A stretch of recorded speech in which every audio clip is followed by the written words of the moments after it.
Hi, I'm Brendan, art director and art lecturer. When we are creating a character, do you know that other than the face, the upper arm is the second most exposed human feature? And through my experience, it is definitely challenging to apply all this knowledge and experience onto our work. For this specific purpose, I've created a 4-part series and I pasted them in the description below. I reassure you after you've watched them, it will definitely boost your confidence and understanding of the human anatomy. And in this video, we'll apply all these things that we've learned over the last 3 videos onto a 3D sculpture. Without further ado, let's get started. In this first portion, we will block out the muscle groups on top of the 2 cylindrical shape that you can see on the screen right now. And the top cylindrical shape represents the humerus bone, which is the upper arm bone, and the bottom one represents the major volume of the radial and ulnar bone of the forearm. So with me kind of wrapping around the different muscle groups on top of the 2 bone structures, it gives me a sense of foundation for me to build on instead of trying something that is a little bit too fluid to work with. So let's go into the time lapse and I'll jump right in again when we move into the polishing of the muscle groups.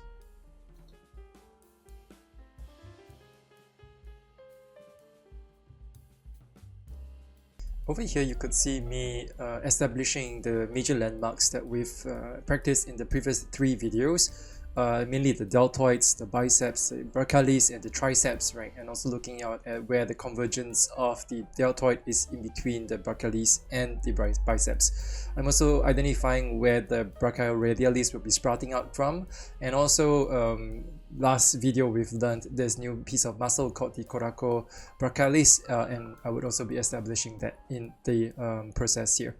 I'm also trying to make sure that the muscle volumes are round and also establishing the correct volume of what those muscle groups would be.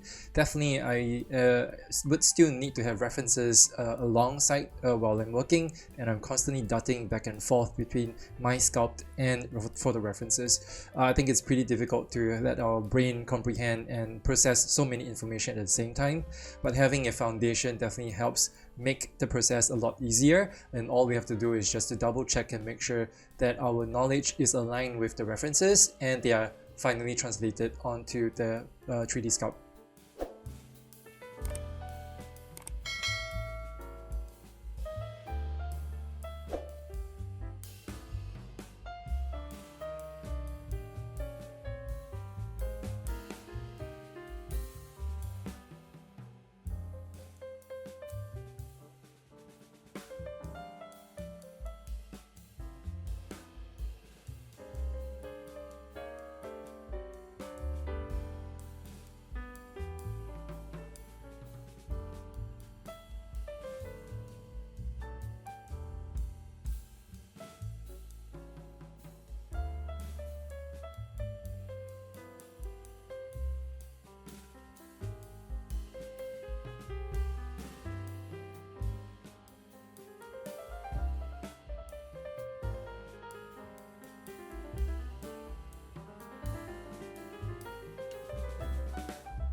So over here, we are almost done with the first sculpt and moving on to the second.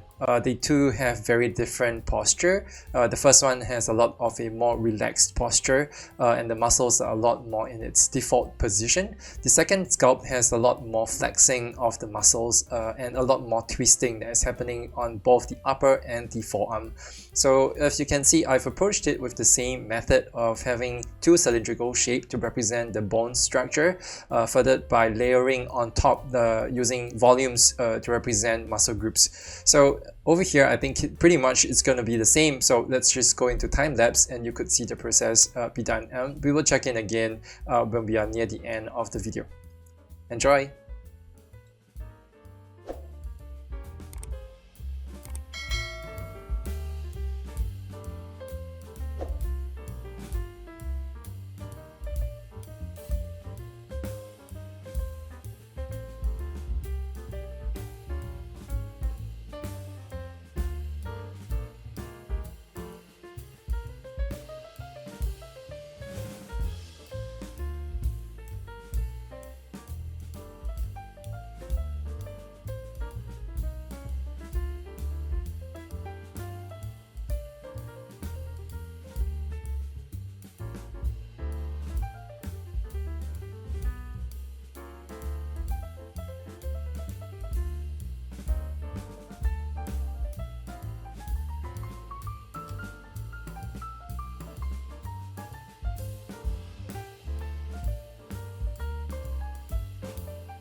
So we've come to the end of the video, and I hope you guys enjoy.